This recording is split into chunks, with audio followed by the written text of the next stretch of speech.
Olá pessoal, aqui é o JP e hoje a gente vai dar sequência ao nosso estudo de funções orgânicas, ok? A função que a gente vai estudar hoje é a função aldeído. Então, como eu já tinha dito em outros vídeos, está aqui para a gente prestar atenção já, pensar como que vai ser a terminação dessa função orgânica na nomenclatura. Bom, mas antes disso a gente precisa entender como reconhecer um aldeído. Primeira coisa que a gente tem que lembrar é um novo grupamento aqui, que é o chamado grupo carbonila. O que significa isso? É um C-O. Esse C-O vai poder estar em alguns lugares da cadeia. Então aqui, no caso, quando eu tiver uma carbonila, ou seja, um C-O na ponta da cadeia, eu tenho um aldeído. Como que a gente observa isso nos exercícios? De três formas, principalmente. Aqui, ok, que eu tenho esse C-O e já um hidrogênio, já que o carbono precisa fazer 4 ligações. Então aqui, ó, tá aqui o resto da cadeia, hidrogênio e um C-O na ponta. Ou também aqui, sem aparecer esse hidrogênio, ou como CHO. Então, são três formas de aparecer um aldeído aqui pra gente. Atenção que esse carbono aqui do aldeído é um carbono sp2, ou seja, ele tem geometria trigonal plana. Bom, com relação às propriedades dos aldeídos, primeira coisa que a gente tem que lembrar é que eles são polares, ok? Essa extremidade aqui torna a cadeia um pouco polar, só que assim, não muito comparado com outros compostos, já que aqui a gente não pode afirmar que ocorre ponte de hidrogênio. Por que eu não posso afirmar que ocorre ponte de hidrogênio aqui? Porque o H não está diretamente ligado no O. Lembra que para ocorrer ponte de hidrogênio de uma molécula com outra, eu preciso ter um H ligado diretamente no FON, flúor, oxigênio ou nitrogênio. Com relação à solubilidade, o que a gente observa? Bom, sendo polar, ele tem a mesma polaridade que a água. Então, ele vai ser solúvel em água. O que acontece? Quanto maior a minha cadeia carbônica, mais apolar é o caráter do meu composto. Assim, a gente tem aqui essa proporção. Quanto menor a cadeia, mais solúvel. Por quê? Menor a cadeia, menos apolar vai ser, ou seja, prevalece essa parte polar, então torna mais solúvel o meu composto em água.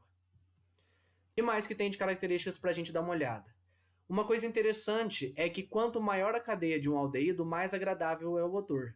Várias substâncias do nosso dia a dia estão relacionadas à função aldeído, substâncias que têm cheiro, ok? E esse cheiro agradável está relacionado com o tamanho dessa cadeia, porque sendo maior a cadeia, mais agradável o odor. Ou seja, a resposta sensorial que uma molécula tem em contato com as células nervosas do nosso nariz faz com que tenha para a gente a sensação de um odor agradável. Ok? Com relação à nomenclatura, é relativamente simples ao que a gente já está estudando. Então aqui eu tenho o número de carbonos, como nomenclatura IUPAC, né, aquela oficial. O tipo de ligação entre eles e agora a terminação -al, justamente por conta de aldeído. Como nomenclatura usual, a gente vai encontrar a seguinte forma: um aldeído com um radical, terminação oico, ok? Outra coisa que pode aparecer para a gente dentro dos aldeídos, e não só, mas depois mais para frente, é um outro tipo de nomenclatura usual em que ele transforma, por exemplo, quando eu tenho um carbono match e a ligação desse carbono é simples, eu posso trocar metan por form. Também eu posso trocar, quando eu tenho dois carbonos, ligação simples entre eles, trocar por acet. Três carbonos, ligação simples, propan, eu troco por propion. E quatro carbonos, butan, com ligações simples, butir, ok? Isso daí, atenção que vai aparecer mais para frente para gente com bastante frequência.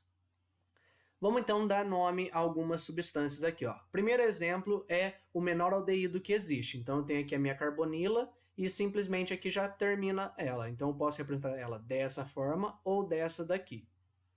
Sendo um carbono só, eu tenho match, ligação dele, ligação com outro carbono não tem, então é só ligação simples que a gente considera. Como ele faz, como tem a carbonila aqui, C-O, terminação al de aldeído. Esse é o metanal. Também conhecido como aldeído metanoico, que é aquela nomenclatura usual que eu passei no outro slide. Ou se eu trocar o metan, posso chamar também isso daqui de aldeído fórmico, ok? Comercialmente, esse composto é o principal constituinte do que a gente chama de formol. O formol é tóxico e cancerígeno, ok? Cuidado, porque inalar vapores de formol faz mal para o cérebro justamente por ser tóxico. Então, tem reações químicas ali com componentes do nosso corpo, substâncias presentes no nosso cérebro, no nosso corpo, que vão acarretar problemas de saúde. E antigamente ele era usado para alisamento de cabelos. Hoje em dia é proibido justamente por ser tão prejudicial à nossa saúde. Além disso, formol também é usado como conservação de cadáveres. Então, por exemplo, se na sua escola você tem um laboratório de biologia, provavelmente os cadáveres que tem lá, às vezes assim, animais que estão lá dentro de um vidro com líquido, aquele líquido é o formol.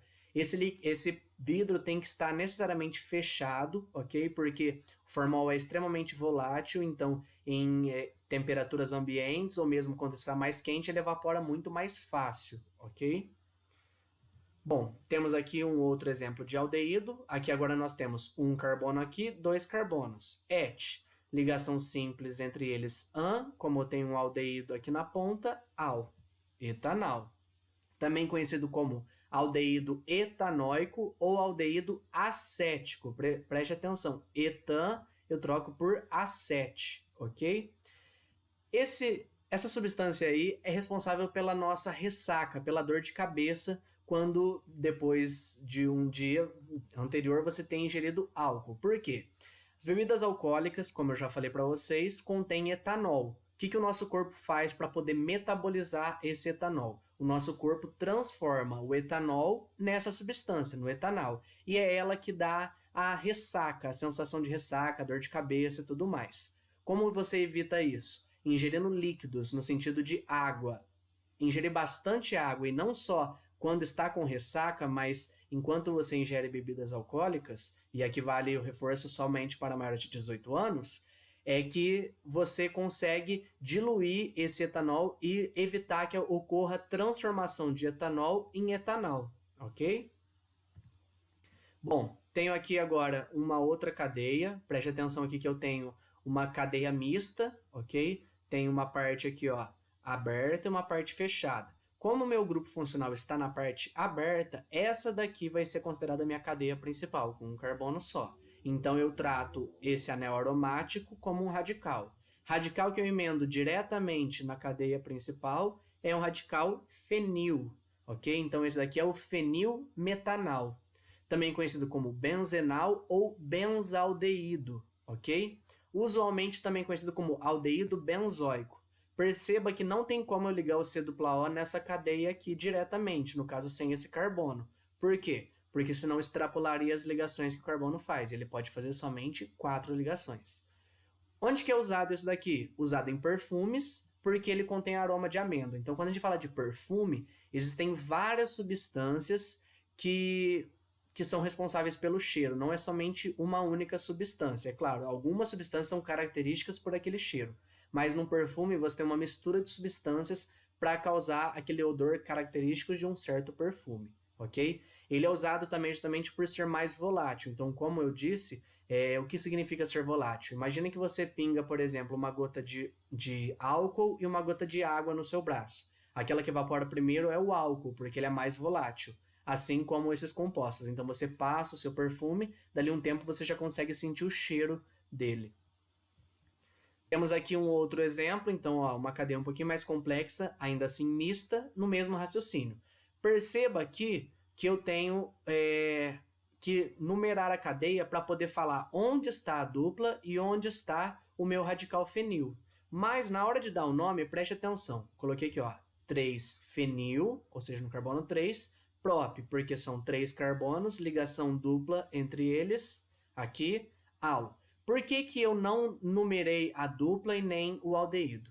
Se o meu composto tiver somente o aldeído, o grupo funcional aldeído, não tem por que eu numerar ele, porque já que é um aldeído, ele precisa sempre estar na ponta. Então, ele sempre vai ser o carbono 1, ok?